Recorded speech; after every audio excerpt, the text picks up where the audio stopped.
NatWest Group's decision to shut down Nigel Farage's Coutts account showed serious failings in its treatment of the GBNews presenter. That's according to an independent review.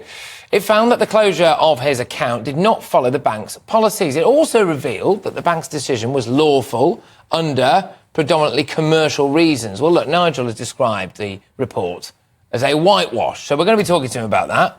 We are, of course, also going to be talking to him about the other big news of the day, which is GBNews signing the one and only Boris Johnson. I imagine that might create quite an interesting dynamic between these two powerhouses of British politics. But Nigel joins me now. Nigel, thank you very much. Nigel Farage. Look, let's start with the whitewash of the report then. So what do you make of it? What's gone on for you? Well, we were told the report would be independent, and then I saw that Travers Smith, a city law firm, had been appointed to look into this case. And when you realise that the emeritus chair of that firm, Chris Hale, is somebody who described the Brexit campaign and those that campaigned in it as racists and xenophobes, I began to wonder just how independent it would be. But what we see, as far as Dame Alison Rose is concerned, is a complete and utter whitewash. This was not an honest mistake. We all make honest mistakes. We all say things and think, oh gosh, I shouldn't have done that. But here's the point. It was at a dinner when she sat next to the BBC's business correspondent, Simon Jack, that she said, I banked with Coutts and that I'd been cancelled because it didn't have sufficient funds. The next day, Simon Jack rang her up and said, look, this was said last night over a glass of wine. Are you okay with me going public with this? And she said yes. So it wasn't an honest mistake. And frankly, she and the bank are guilty of maladministration at every level. They have tried to lie their way out of all of this, and it doesn't wash. The market says that also this morning. So as far as she's concerned, it's a whitewash. On the procedural side of it, they do say there were some serious errors, and isn't it extraordinary? The letter that I got telling me my accounts would be closed with no explanation came on the same headed paper they use for people they suspect of financial crime. And that tells you all you need to know about the culture that Alison Rose had overseen and encouraged at NatWest. I mean, just look at the things they were saying about me. They were going to push me out of a moving car, chuck a milkshake over me. I mean, this really was very, very close to a form of political hate against somebody that was involved with the Brexit campaign.